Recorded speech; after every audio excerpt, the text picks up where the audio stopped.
falar um pouco aqui sobre a República Romana.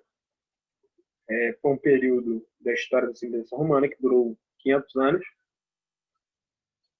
de 509 a.C. a 27 a.C., quando foi governada por senadores e magistrados.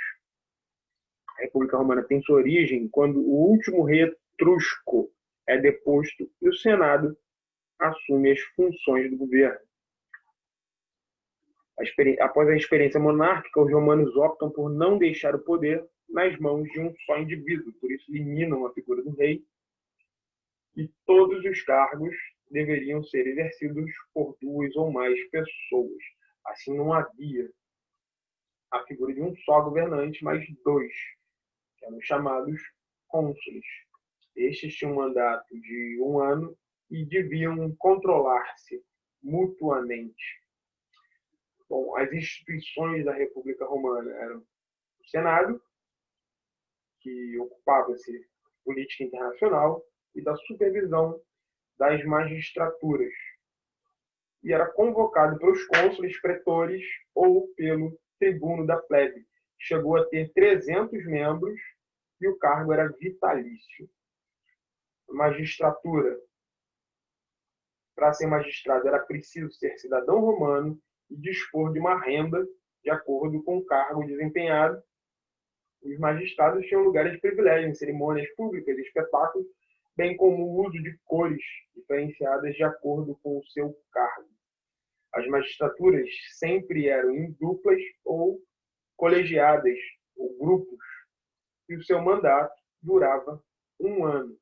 Os cargos das magistraturas eram o de cônsul, que exercia o comando militar, administrativo, legislativo, judicial, o cargo de pretor, que tinha a função de administrar a justiça, o censor, que se encarregava de contar a população, vigiar a conduta moral do povo romano, os questores, que cobravam os impostos e protegiam o patrimônio romano. A sociedade deles estava organizada entre os patrícios, que pertenciam às famílias mais antigas de Roma, possuíam grandes propriedades de terra e eram os mais ricos. Os plebeus, e inicialmente todos aqueles que não eram patrícios e não eram escravos, denominavam-se plebeus. Então, no princípio, eles não possuíam direitos políticos, mas aos poucos, foram conquistando esses direitos. Tínhamos os escravos. E é importante lembrar que a escravidão em Roma era a base da sociedade. E tanto o patrício como o plebeu possuíam escravos.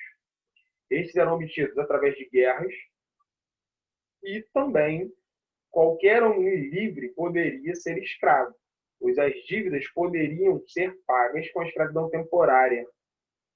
E não necessariamente os escravos realizavam os piores trabalhos, pois se eles soubessem ler e escrever, por exemplo, eles eram empregados como escribas, ou contadores, ou administradores.